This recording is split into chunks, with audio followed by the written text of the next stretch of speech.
여러분 사랑합니다. 이삭의 샘 김이삭 목사입니다. 오늘 함께 나눌 말씀은 예레미야 37장 1절부터의 말씀입니다. 요시아의 아들 시드기야가 여호야김의 아들 고니야의 뒤를 이어 왕이 되었으니 이는 바벨론의 느부갓네살 왕이 그를 유다 땅의 왕으로 삼음이었더라. 그와 그의 신하와 그 땅 백성이 여호와께서 선지자 예레미야에게 하신 말씀을 듣지 아니하니라. 시드기야 왕이 셀레미야의 아들 여후갈과 마아세야의 아들 제사장 스바냐를 선지자 예레미야에게 보내 청하되 너는 우리를 위하여 우리 하나님 여호와께 기도하라 하였으니 그때에 예레미야가 갇히지 아니하였으므로 백성 가운데 출입하는 중이었더라. 바로의 군대가 애굽에서 나오매 예루살렘을 애워쌌던 갈대아인이 그 소문을 듣고 예루살렘에서 떠났더라. 아멘. 오늘 말씀은 다시 시드기야 왕으로 돌아옵니다. 시드기야 왕은 이제 남유다의 마지막 왕이지요. 우리 다시 한번 요 지도를 한번 참고로 해볼까요? 남유다의 마지막 5 왕들을 보게 되면은요, 오늘 나온 게 바로 요 시드기야 마지막 왕이지요. 그리고 그 앞에 여호야킨, 그 다음에 여호야김 이렇게 왕이 있습니다. 근데 오늘 말한 게 이 바로 여호야김, 그 다음에 그 고니야, 여호야긴이지요. 그리고 시드기야가 마지막 왕이 된 겁니다.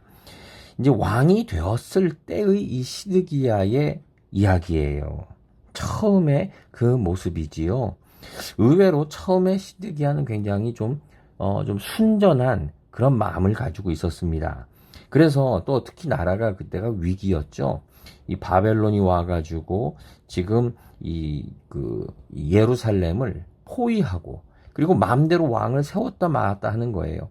시드기야도 사실은 엄밀하게 말하면 어용왕이지요. 어용왕. 자기가 또는 백성이 원해서 세운 게 아니라 바빌론이 자기들 마음대로 자기들이 부리기 쉬운 그런 사람으로 시드기야를 왕으로 세운 겁니다. 그러나 시드기야는 이 바벨론의 눈치를 보고 이 바벨론을 벗어나고 싶은 그런 마음을 가지고 있었겠지요. 이제 그러한 때에 이 사람이 한 일이 뭐냐 하면은 이거예요. 3절을 보게 되면은 사람을 보냅니다. 그래서 제사장 스바냐, 이 스바냐는 우리 성경에 스바냐서를 쓴 그 스바냐와는 다릅니다. 여후갈과 스바냐를 보내가지고 이렇게 부탁을 해요. 우리 하나님 여호와께 기도해라. 우리 하나님, 그래도 자기는 또 우리 하나님이라고 말을 해요. 근데 기도하라가 아니라 사실은 기도하자가 돼야 되겠죠. 본인이 기도해야죠. 본인이 기도 안 하고 지금 기도 부탁만 해요. 종종 우리는 그런 때가 있습니다. 목회자나 다른 분들에게 기도 부탁은 해요. 근데 본인이 그렇게 기도는 참 안 해요.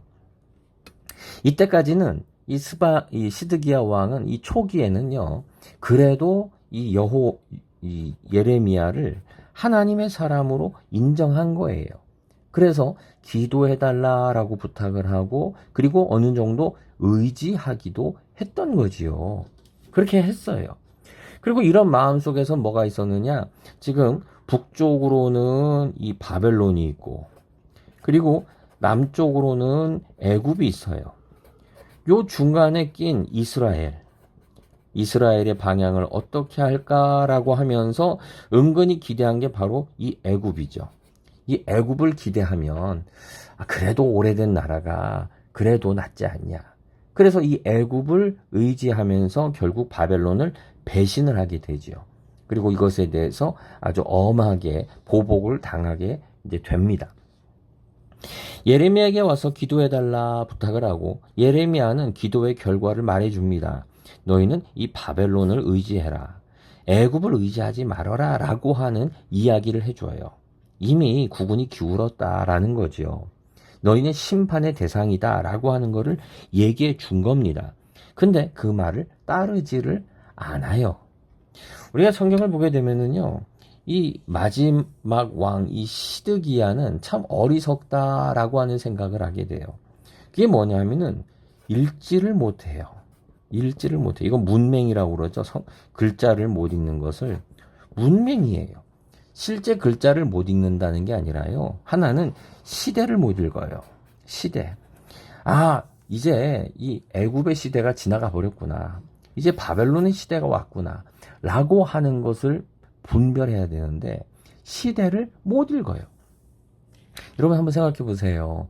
군대에 가면은요. 독도법이라는 걸 배웁니다. 독도법이 뭐냐면 울릉도 독도 그게 아니고요. 독도는 지도를 뜻하는 거예요. 지도를 읽는 법. 여러분 만약에 장교가 부하들을 이끌고 전쟁터에 나갔는데 지도를 못 읽어요. 그래가지고 여기가 어디지? 라는 소리를 해요. 우리 군대가 전진을 해야 되는데 동서남북 구분을 못 해가지고 적진 한가운데로 만약에 간다고 생각을 해보세요. 다 죽는 거죠. 지도자는 읽어야 돼요. 시대를 읽어야 돼요. 우리가 어디에 있는지를 알아야 돼요. 그런데 불행히도 시드기야 왕은 이렇게 읽지를 못했어요. 시대만 읽지 못했느냐? 아니죠. 하나님의 마음도 못 읽었어요. 하나님의 마음. 하나님이 마지막 경고해 주시고 기회를 주시려고 하는 그 마음을 읽지를 못했어요. 그래서 어떻게 합니까? 물어놓고 자기가 물었으면 따라야지요. 근데 듣지를 않아요. 하나님의 마음을 읽지를 못해요.